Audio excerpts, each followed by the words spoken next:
on a day-to-day basis with with what you do, how do you know like where you're supposed to be with national media now? Like how which do they so let's say you have to be in you were in Miami not too far and now you're here. Yeah. How do they decide where you're gonna go? So as national, I get to a lot of times pitch ideas of where I need to be, who I Okay. need to talk to, who I need to see. That's pretty much how it goes, man. But a lot of what I do, like as you've seen, I take a few calls. While we're doing this, make sure I don't miss a call, make sure I'm making my calls and things that I'm hearing. Um, Making sure I follow up on it, see what's out there. This is free agency season, so you're trying to break free agent news. You got trying to break trades. It's chaotic, man. People think that when the NBA season starts, you can start a vacation. Man, please. NBA season finishes. Then there's these rookie pro days. So you go to some of the rookie pro days, see how they faring. Chicago Combine, Chicago. You go to that. You got the NBA draft, Mhm. free agency, summer league. I was at the Sacramento Kings summer league before I got here to Vegas. Mhm. And then typically after summer league, things slow down if there's still not a star out there whose trade hasn't been Done. done yet. That's kind of like the makeup of what I do now. But during the regular season, I just I'll pitch story ideas and my editors will be like, okay, that's good. All right, go ahead, go out there, go to LA, go do whatever. Or sometimes it's just good to just meet. Hey, I need to go meet with a general manager in New York. I need to go meet with this agent in LA. Mhm. I need to go meet with this player such and such.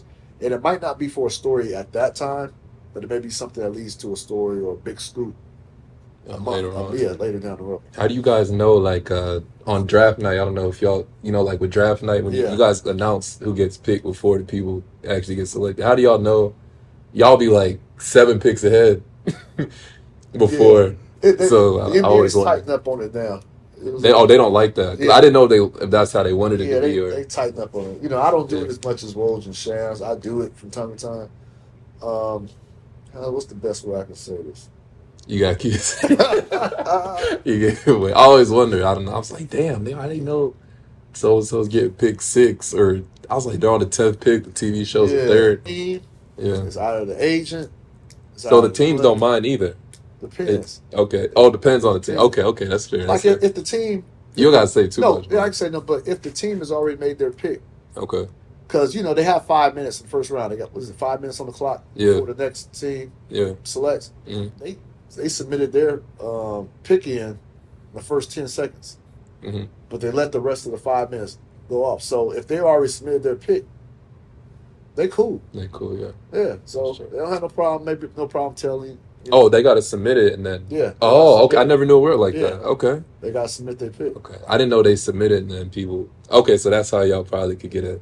Possibly, Okay. I don't know. I ain't saying That's so. how That I has do to be it. so. I ain't saying that's how I do it. I'm just saying like That's okay. That makes a lot of sense. they already submit their picks, Yeah. so it's done already. Yeah. Yeah. So why does it matter if it gets out unless they really don't want it to get out before it's officially announced? Sure. Okay. But they already submitted their pick.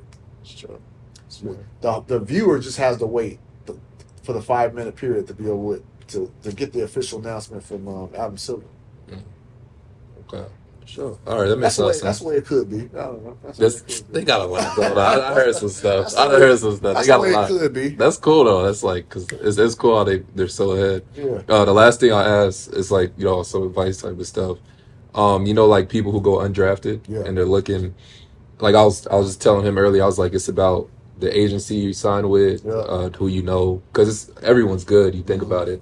What would be like advice for people like navigating after college? Because landing the lead is strictly, who you know, your agency, Yeah. and performance. So you talk about particularly for an undrafted player who's Like, trying to still get his stint in the league. Yeah. Yeah. Well, yeah. Agency is important. It is. There's pros and cons though. So say you're undrafted and you're with a big agency. Okay, well if you're with a big agency, then this is an agent that all 30 teams respect. Yeah. This is an agent that these teams are going to have to do business with or are currently doing business with because this agent has multiple other high profile clients, right? Yeah.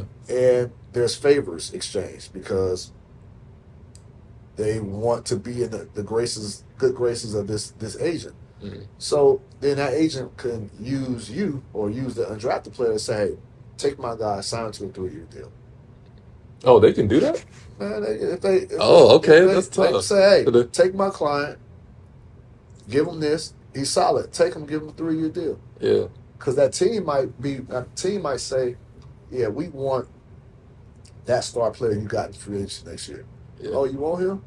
I'm just giving you like hypotheticals. Like, oh, you want him? Yeah. Oh, okay.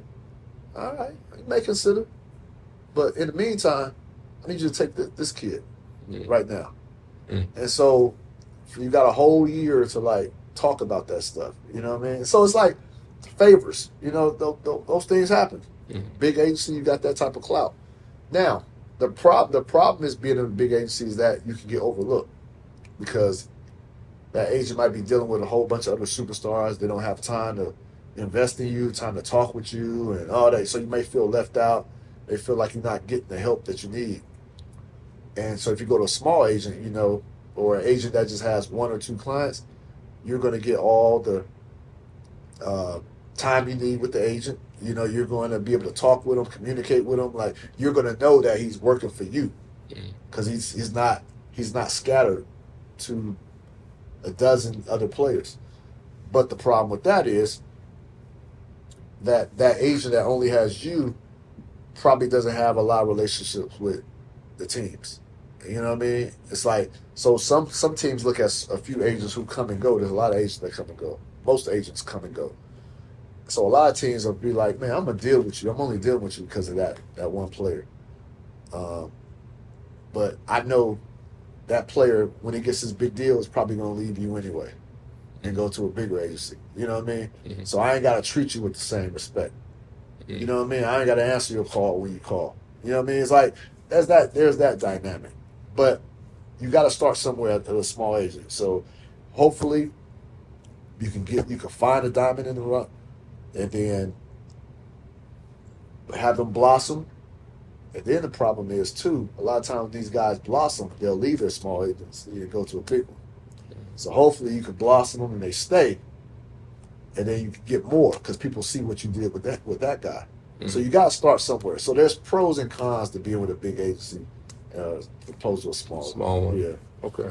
That's true. But stay the course, bro. Like, whoever is your agent, man, your agent works for you. No matter if he has 100 clients or he has 2. Yeah. Your agent works for you. If your goal, if you got undrafted, your goal is to make it to the league, you got to force your agent to work. You're paying him. Yeah. Him or her. You're paying him or her.